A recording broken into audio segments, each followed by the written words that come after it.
ജീവിതം പളുങ്ക് പോലെയാണ്. തുടച്ചു മിനുക്കുന്തോറും സപ്തവർണ്ണങ്ങൾ പ്രതിഫലിപ്പിക്കുന്ന പളുങ്ക്. പക്ഷെ ചിലപ്പോഴൊക്കെ വിധിയുടെ വിളയാട്ടങ്ങളിൽപ്പെട്ട് അതിന്റെ തെളിമ നഷ്ടപ്പെട്ടേക്കാം. അത്തരം ജീവിതങ്ങളെ ഇടറിപ്പോയ വഴിയിൽ നിന്നും തിരിച്ചു കൊണ്ടുവരിക എന്ന ലക്ഷ്യത്തോടെ Kairali TV Kerala legal services അതോറിറ്റിയുമായി ചേർന്ന് സഹകരിച്ച് സംഘടിപ്പിക്കുന്ന പരിപാടിയാണ് ജീവിതം സാക്ഷി. ജീവിതത്തിൻ്റെ ഒരു പുതിയ വസന്തത്തിലേക്ക്, ജീവിതം സാക്ഷിയിലേക്ക് എല്ലാ പ്രേക്ഷകർക്കും സ്വാഗതം.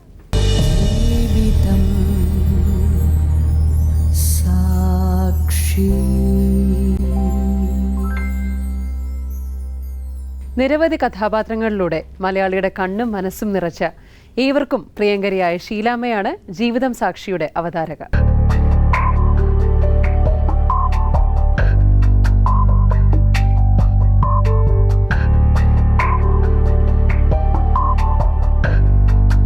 ഈ പരിപാടി 1987 Kerala state legal services authorities act പ്രകാരം രൂപീകരിച്ച ലോക് അദാലത്തിന്റെ ഒരു ദൃശ്യാവിഷ്കാരമാണ്. ഈ അദാലത്തിലൂടെ എത്തിച്ചേരുന്ന തീർപ്പുകൾ കോടതി വിധി പോലെ തന്നെ നിയമസാധുതയുള്ളതും ഇരു കക്ഷികൾക്കും ഒരേപോലെ ബാധകവുമാണ്.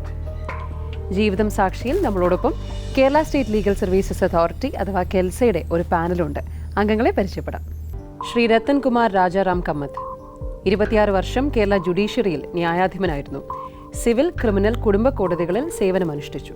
ശ്രീ സുഭാഷ് ചന്ദ് എസ് കേരള ഹൈക്കോടതി അഭിഭാഷകൻ. കഴിഞ്ഞ 1/4 നൂറ്റാണ്ടായി നിയമസേവന രംഗത്ത് പ്രവൃത്തി പരിചയം. കേരള സ്റ്റേറ്റ് ലീഗൽ സർവീസസ് അതോറിറ്റിയുടെ റിസോഴ്സ് പേഴ്സൺ.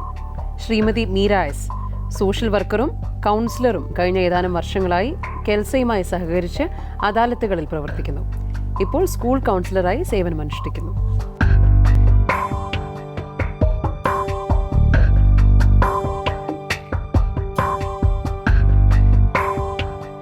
ജീവിതം സാക്ഷിയിലേക്ക് സ്വാഗതം. പരസ്പരം ഒരുപാട് സ്നേഹിക്കുന്ന, ഒരുമിച്ച് ജീവിക്കണമെന്ന് ആഗ്രഹിക്കുന്ന 2 ഇണപ്രാവുകളാണ് ഇന്ന് നമ്മുടെ മുൻപിലെത്തുന്നത്. പക്ഷെ എന്തൊക്കെയോ സംശയങ്ങൾ അവർ രണ്ടുപേരെയും അകറ്റി നിർത്തുന്നു. സിന്ധുവും ജോബിയും. ഇന്ന് നമുക്ക് അവരുടെ കഥ കേൾക്കാം. വീണവരും സുലഭം മെഴികളിലുതിരും പെരുമഴ നനയാ ഒരു ഹൃദയം ബാക്കി. ഇതു ജീവിതം സാക്ഷി, ഇതു ജീവിതം സാക്ഷി, ജീവിതം സാക്ഷി.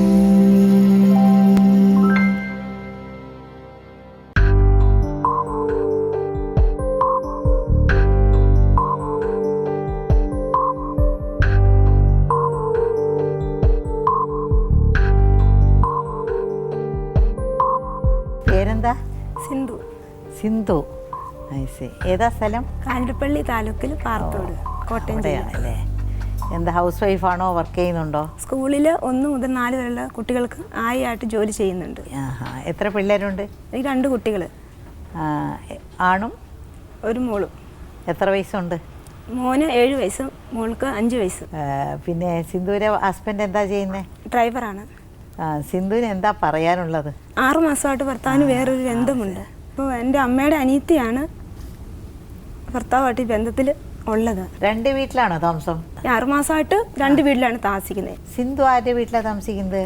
ഞങ്ങൾ സ്വന്തമായിട്ട് വീട് വെച്ച് സ്ഥലത്ത് ആ വീട്ടിലാണ് താമസിക്കുന്നത്. 2011-12 എനിക്ക് വീട് കിട്ടിയത്. അന്ന് 75 രൂപയ്ക്കാണ് വീട് തന്നത്. അപ്പോൾ സിന്ധു പണം മുടക്കിയോ? ഞാൻ പള്ളിയിലും മഠങ്ങളിലൊക്കെ പോയി സഹായം ചെയ്ത് ഇങ്ങനെയാണ്. എനിക്ക് എത്ര രൂപ മുടക്കി സിന്ധു? എനിക്ക് 1 ലക്ഷം രൂപ വീടിൻ്റെ ആധാരം പണയം വെച്ച് ലോൺ എടുത്ത്. കല്യാണം കഴിഞ്ഞ് ഇപ്പം സ്വർണ്ണം എല്ലാം കൊണ്ട് വിൽക്കുമായിരുന്നു, പണയം വെക്കുകയൊക്കെ ചെയ്യുമായിരുന്നു. അപ്പോൾ വീട് വയ്ക്കാൻ അങ്ങേരും ഒന്നും സഹായം ചെയ്തില്ലേ? ഒന്നും ചെയ്തിട്ടില്ല. ആദ്യം മോതിരമൊക്കെ ഉണ്ടായിരുന്ന എല്ലാം അലമാരി എടുത്തുകൊണ്ട് പോയി, ഞാൻ അറിയുന്നില്ലായിരുന്നു. അപ്പം വെള്ളവടിക്കുന്ന മദ്യപിക്കുന്ന ഒരാളാണ്. അപ്പം അതെടുത്തോണ്ട് പോയി ഞാൻ ആരോടും പറഞ്ഞില്ല. അറിയില്ലായിരുന്നു നിങ്ങൾക്ക് കല്യാണത്തിന് മുമ്പ് മദ്യപിക്കുന്ന? എനിക്ക് അറിയായിരുന്നു. അപ്പൊ മാറ്റാന്നുള്ള പ്രതീക്ഷയിലായിരുന്നു. ലവ് മാരേജ് ആണോ എങ്ങനെ? അല്ല, ഒരു സ്കൂളിൽ ഒരുമിച്ച് 9ലും 10ലും ആയിട്ട് ഇങ്ങനെ പഠിച്ചതാണ്. സിന്ധുവിന് ഇഷ്ടമായിരുന്നു കല്യാണം കഴിച്ചപ്പോഴൊക്കെ? ഇഷ്ടമായിരുന്നു, എന്നോട് നല്ല ഇഷ്ടമായിരുന്നു. കുടിക്കുമെങ്കിലും നല്ല ഇഷ്ടമായിരുന്നു. നല്ല ഇഷ്ടമായിരുന്നു. കേരളത്തിലുള്ള മിക്കവാറും ആൾക്കാർ കുടിക്കും. ആരാ കുടിക്കാത്തവർ വേറെ? എല്ലാവരും കുടിയന്മാർ തന്നെയാണ്.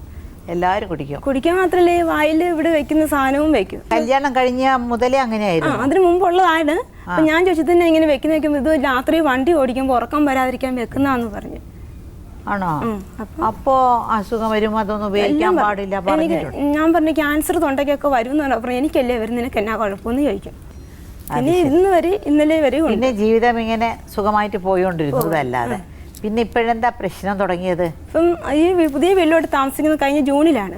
ജൂണിൽ താമസിക്കാൻ തുടങ്ങിയപ്പം എൻ്റെ അമ്മയുടെ അനിയത്തി തിരുവനന്തപുരത്ത് ഇവിടെ കാട്ടാക്കടയിൽ താമസിക്കുന്നത്.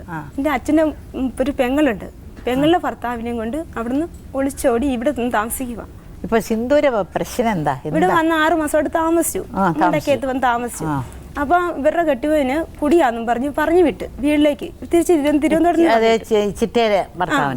തിരുവനന്തപുരത്തിന് പറഞ്ഞു വിട്ടു. അമ്മയെ വിളിച്ചിട്ട് കരഞ്ഞ് എനിക്ക് കഞ്ഞിയില്ല അരിയില്ല എന്ന് പറഞ്ഞു. അമ്മയാണെ ഫോൺ വിളിച്ചോടി നീയല്ലേ നല്ലതായിട്ട് ജീവിക്കും, നിനക്കല്ലേ പൈസയുള്ളൂ. അപ്പൊ എൻ്റെ ഭർത്താവിന് 15,000 രൂപ ശമ്പളത്തിൽ ജോലി ചെയ്യുന്നുണ്ട്. അപ്പോൾ അതെൻ്റെ കൊണ്ട് തരിക, വീടിൻ്റെ കടമൊക്കെ തീർത്തോണ്ടിരിക്കുകയല്ലേ. അപ്പം അമ്മ പറഞ്ഞു നിനക്കേ ഉള്ളൂ പൈസ, നീ കൊണ്ടുപോയി ചിലവിന് കൊടുക്കാൻ പറഞ്ഞു. അപ്പോൾ ഒരാഴ്ച ഞാൻ പോയി ചെന്നപ്പോഴത്തേക്ക് അരിയില്ല, മുളക് കലക്കി ചോറുണ്ട്. ഇത് കണ്ടുകൊണ്ട് ഞങ്ങൾ ചെല്ലുന്നേ. അപ്പോൾ ഇവിടെ പോയി ആഹാരം വാങ്ങിച്ചു കൊടുക്കാണ്ട് അരി വാങ്ങിച്ചു കൊടുക്കാണ്ട് എന്നെ കുട്ടികളെയും കൊണ്ട് പോയി കുറച്ച് ദിവസമായപ്പോൾ ഇത് ഫോണിൽ ബന്ധമായി. അങ്ങനെ ഈ അമ്മയുടെ അനിയത്തിക്ക് പിന്നെ ഞങ്ങൾ എന്നും ചെല്ലണം. അപ്പോൾ എൻ്റെ അമ്മ എന്നോട് പറഞ്ഞു മോനെ അങ്ങനെ നീ പോകണ്ട, നീ പൈസ കൊണ്ട് കൊടുത്തിട്ട് ഇങ്ങനെ പോന്നാ മതി എന്ന് പറഞ്ഞു. അതെന്താ സിന്ധു ഉള്ളപ്പോൾ ഭർത്താവിനെ വിളിക്കുന്നത്? അപ്പം എൻ്റെ പൈസ ഇല്ല, ഭർത്താവിന് വലിയ കൊടുക്കുമ്പോൾ ഭർത്താവ് അങ്ങോട്ട് വിളിക്കുക. ഓഹോ. അത് കഴിഞ്ഞ് അമ്മ പറഞ്ഞു നീ എങ്ങനെ പോകരുത് മോനെ, ശരിയാകും. ഉള്ളപ്പോഴാണോ വിളിക്കുന്നത് ഇല്ലാത്ത സമയത്താണോ? ആയിട്ട് വിളിക്കും. വണ്ടിയിൽ പോകുമ്പോൾ 8:30 വണ്ടിയിൽ നിന്ന് വരുമ്പോൾ ആ സമയത്ത് വിളിച്ചിട്ട് അപ്പൊ ഇങ്ങനെ അറിഞ്ഞ് വിളിക്കുന്നു. വീട്ടിൽ വരുമ്പോൾ എടി വിളിക്കുന്നുണ്ട് നമ്മളോട് ചെല്ലണം. അത്രയും നല്ല ആളായിരുന്നു, എല്ലാ കാര്യങ്ങളൊക്കെ ഭാര്യയോട് പറയുന്ന ഒരാളായിരുന്നു, മറ്റുള്ളവരെ സഹായിക്കാൻ മനസ്സുള്ള ഒരാളായിരുന്നു, എന്ത് വെള്ളം കൊടുക്കുന്ന ഒരു സ്വഭാവമായിരുന്നു. അമ്മയ്ക്ക് എന്താ ഇതിൽ എന്താ അമ്മ പറയുന്നത്? അമ്മ എന്ത് പറഞ്ഞു? അമ്മ പറഞ്ഞു ഈ പോക്ക് ശരിയാകത്തില്ല എന്നോട് പറഞ്ഞു. അപ്പൊ അമ്മയ്ക്ക് അറിയായിരുന്നു. അത് കഴിഞ്ഞ് അമ്മേനോട് പറഞ്ഞ ചെറുപ്പത്തില് ഞങ്ങളെ കുഞ്ഞായിരിക്കുമ്പോഴല്ലേ ഇത് അമ്മയുടെ സ്വന്തം സഹോദരി. അത് ശരി. ചെറുപ്പത്തില് അമ്മയെ നോക്കാനൊക്കെ വന്ന് നിന്നിട്ട് ചെറിയ ആമ്പിള്ളേരും ഒക്കെ ആയിട്ട് അങ്ങനെയൊക്കെ ഉള്ള ബന്ധം ഉള്ളതായിരുന്നു. ഒക്കെയാണ് കല്യാണം കഴിഞ്ഞുകൊണ്ട് ആമ്പിള്ളേരും ഒക്കെ ആയിട്ട് ബന്ധം ഉള്ളതായിരുന്നു. വീട്ടിൽ കയറി പ്രേമ രോഗിയായിരുന്നു അല്ലേ? ഇത് അമ്മ പറഞ്ഞു തന്നതാണോ സിന്ധുവിന് തോന്നിയിട്ടുള്ളതാണോ? അതൊക്കെ എന്നോട് തോന്നിയിട്ടില്ല. അമ്മ പറഞ്ഞു തന്നപ്പോൾ എനിക്ക് സംശയം തോന്നിയത്. അമ്മ പറഞ്ഞു തന്നു ഇങ്ങനെ ബന്ധമുണ്ട്, അതുകൊണ്ടാണ്. ഒന്നും കാണുകയോ ഒന്നും തോന്നിയിട്ടൊന്നുമില്ല. അല്ല, അമ്മയ്ക്ക് ഇത് മുഴുവനും അറിയുമായിരുന്നു. പിന്നെ എന്തിനാ ആ ചിറ്റയെ കൊണ്ടുപോയി മകളുടെ ഭർത്താവിനൊക്കെ തന്നെ സഹായിക്കാൻ പറഞ്ഞത്? അമ്മയ്ക്ക് അറിയില്ലായിരുന്നു. സഹായിക്കല്ലേ പറഞ്ഞേ, പൈസ കൊണ്ട് കൊടുത്തിട്ട് വരാൻ എന്നോട് പറഞ്ഞത്. ആദ്യത്തെ ഒരു തവണ പൈസ കൊടുത്തു, പിന്നെ ഫോൺ വിളിക്കുക. അപ്പൊ ഞാൻ പറഞ്ഞ പൈസ കൊടുത്തിട്ട് ഓടി പോരാന്നും പറഞ്ഞ് പോരുന്നത്. പിന്നെ വായ്പത്തേക്ക് ഈ ഫോൺ എപ്പോഴും ബിസിയാ വിളിക്കുമ്പോ ഞാന് ഫോൺ ബിസി ആയപ്പോൾ ഞാൻ ചോദിച്ചു ഇതന്നെ നിങ്ങൾ രണ്ടുപേരുടെ ഫോൺ മാത്രം ബിസി ആകുന്നത്, എനിക്കൊരു കാര്യം പോലും പറയാൻ പറ്റത്തില്ല, സാധനം വാങ്ങിച്ചിട്ട് വരാൻ പറയാൻ വേണ്ടി ഞാൻ വിളിക്കുന്ന ഫോണിൽ. പിന്നെ ഞാൻ വരവ് കുറഞ്ഞു, 9:10 ആകുമ്പോഴേ പിന്നെ വരുന്നത്. അപ്പൊ എന്റെ പണി തീരാത്ത വീട് ഞാൻ തന്നെയാണ് കിടക്കുന്നത്. ശരിക്കും സംശയം തോന്നിയിട്ട് ചോദിച്ചതാണോ? അങ്ങനെ ചോദിച്ചു. ഈ ഫോൺ ബിസി ആകുമ്പോൾ ഞാൻ 2 ഫോണിലോട്ട് വിളിക്കും, 2 ഫോൺ എപ്പോഴും ബിസിയാണ്. പേരെന്താ? ഹസ്ബൻഡ് പേരെന്താ? ജോബിന്നാ. ജോബിയോട് വലിയ ഇഷ്ടമാണ് അല്ലേ? ഇപ്പോഴും ഇഷ്ടമാണ്. പാവം, എന്ത് കഷ്ടമാണ്. പിന്നെ എത്രയും സ്നേഹമുള്ള ഒരു ഭാര്യ വിട്ട് അയാൾ അങ്ങനെ ചെയ്തെങ്കിൽ അത് മഹാദ്രോഹം തന്നെയാണ്. അങ്ങനെ പക്ഷെ ചെയ്തിരിക്കുന്നത് തറച്ചറിയാമോ? ഉറപ്പാണ്. എങ്ങനെയാ ഉറപ്പ് എന്ന് പറയാൻ കാരണം? ആൾക്കാർ പറയും, നമുക്ക് പലതൊക്കെ തോന്നും. അമ്മ പറഞ്ഞത് അങ്ങനെ ഒരു ഭാവനയിൽ കൂടി അമ്മ പറഞ്ഞില്ല, പണ്ട് ചെറിയ പയ്യന്മാരായിട്ട് ഇഷ്ടമെന്ന് തോന്നുന്നു, അങ്ങനെ ഒരു ഭാവനയിൽ തോന്നിയതാണോ? അല്ല, പിന്നെ ഇപ്പൊ സ്ഥിരമായിട്ട് പിന്നെ ചെല്ലുക തുടങ്ങി. അവിടെ പോയി കിടപ്പായി. അപ്പൊ സ്കൂളിൽ പോകണോണ്ട് ഒന്ന് യൂണിഫോം എടുത്തോണ്ട് പോകാൻ പറയും. എന്റെ വീട്ടിൽ രാവിലെ പിള്ളേരെ കൊണ്ട് ഇങ്ങനെ വന്നാൽ മതിയല്ലോ എന്ന് സ്കൂളിലോട്ട്. അന്നേരപ്പത്തേക്ക് ഞാൻ യൂണിഫോം എടുത്തോണ്ട് ആദ്യം പോയി പിന്നെ ചോറ് കെട്ടി തന്നു വിടും. രാവിലെ പിള്ളേർക്ക് കിടക്കാൻ ചെല്ലുമ്പം എനിക്ക് വീറ് എന്നെ നിർബന്ധിച്ച് കുടിപ്പിക്കും. വീറ് കുടിക്കാൻ പറയും. എന്റെ ഭർത്താവിനോട് പറയും വീറ് കുടിക്കും. അപ്പൊ സിന്ധു കുടിക്കും. ഞാൻ വെറുതെ വേണ്ട, എനിക്ക് ഛർദ്ദിക്കാൻ വരുന്ന കുടിപ്പിക്കും എന്നെ കൊണ്ട്. അയ്യോ. അപ്പൊ 3 മുറിയുണ്ട്. അടുക്കളയിൽ നിന്ന് കയറുന്ന മുറിയിലാണ് ഞങ്ങൾ കിടക്കുന്നത്. ആ മുറിക്കകത്ത് കട്ടിലിന്റെ സൈഡിൽ ഇങ്ങനെ ഒരു തുളയുണ്ട് ജനലിന്റെ വീഴാനായിട്ട്. അപ്പൊ കുഞ്ഞ് വീഴുവായിട്ട് ഇളയ മോള് വീഴുവായിട്ട് ഞാൻ ഭിത്തി സൈഡിൽ കിടക്കും. കുഞ്ഞുങ്ങളെ നടുക്കം കിടത്തി യോബ് ഇങ്ങ് അറ്റത്ത് കിടക്കുന്നത്. രാത്രി എഴുന്നേറ്റ് പോകുന്ന ഞാൻ അറിയുന്നില്ല. കുറച്ചു ദിവസം എനിക്ക് സംശയം ഉള്ളിൽ കിടക്കുന്ന ഈ ഫോണൊക്കെ പോകുന്നതിന്റെ ഉറപ്പെന്താ? പോകുന്നുള്ള ഉറപ്പ് സംശയത്തിൽ കിടക്കുമ്പോൾ പായ ഇങ്ങനെ കിടക്കുന്ന കാണാം. ദിവസവും ഞാൻ ഉറങ്ങും. ഇപ്പൊ പറഞ്ഞിട്ട് ഇത് എങ്ങനെ അറിഞ്ഞു? ഇപ്പൊ അറിഞ്ഞത് പിന്നീടുള്ള കാഴ്ച, പിന്നീട് ഇത് കണ്ട് ഞാൻ എഴുന്നേറ്റില്ല.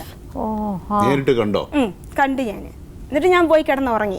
പിന്നീട് ഞാൻ ആഹാരം കഴിക്കാൻ എന്തുകൊണ്ട് കണ്ടിട്ട് പിന്നെ അവിടെ തന്നെ നമ്മളാണെങ്കിലും ഭയങ്കര വഴക്കുണ്ടാക്കി. ഞാൻ വഴക്കൊന്നും ഉണ്ടാക്കിയില്ല. ഞാൻ ഇത് പറഞ്ഞു, എനിക്ക് വെളി പറയാൻ പറ്റത്തില്ല. ആ നിമിഷം ആ ഭർത്താവിനെയും ഒരു പെണ്ണിനും കൂടെ കണ്ടപ്പോൾ നിങ്ങളുടെ വീട്ടിൽ വെച്ച് ഇങ്ങനെ കാണുമ്പോൾ നിങ്ങൾ ഓടിപ്പോയി അവർ പ്രതികരിക്കില്ലേ, വഴക്കുണ്ടാക്കില്ലേ? ഏതൊരു ഭാര്യയായാലും ചെയ്യില്ല. പാതിരാത്രിയിൽ എനിക്ക് ഇറങ്ങി പോകാൻ പറ്റത്തില്ല. രണ്ട് കുഞ്ഞുങ്ങൾ ഇറങ്ങണ്ട, വഴക്കുണ്ടാക്കിയോന്നാ ചോദിക്കുന്നത്. നമ്മള് പിന്നെ മഴയാണെങ്കിൽ എന്താണെങ്കിലും അവിടെ താമസിക്കോ? ഇത് താമസിക്കുന്നില്ല. പക്ഷെ ഇറങ്ങി ഓടാനോ അങ്ങനെയുള്ള ഒരു പക്വത എനിക്കങ്ങ് മനസ്സാകുന്നില്ല. ഭർത്താവിനെ നിങ്ങൾ ചോദ്യം ചെയ്തോ? ചോദ്യം ചോദ്യം ചെയ്യുന്നേ. ആ സ്ത്രീയെ ചോദ്യം ചെയ്തോ? അവരെ അവരോട് പറയാൻ എനിക്ക് പറ്റത്തില്ല. കണ്ടിട്ട് ഒന്നും ചെയ്തില്ല. ഒന്നും പറയാൻ പറ്റില്ല. ഭർത്താവിനോട് പറഞ്ഞു, എന്ത് പറഞ്ഞു? ഇത് ശരിയല്ല ഈ പോക്ക്, ഞാൻ കണ്ടെന്ന് പറഞ്ഞു. നീ എന്നത് കണ്ടെന്ന് എന്നോട് ചോദിച്ചു. നീ ഒന്നും കണ്ടിട്ടില്ലെന്ന് പറഞ്ഞു.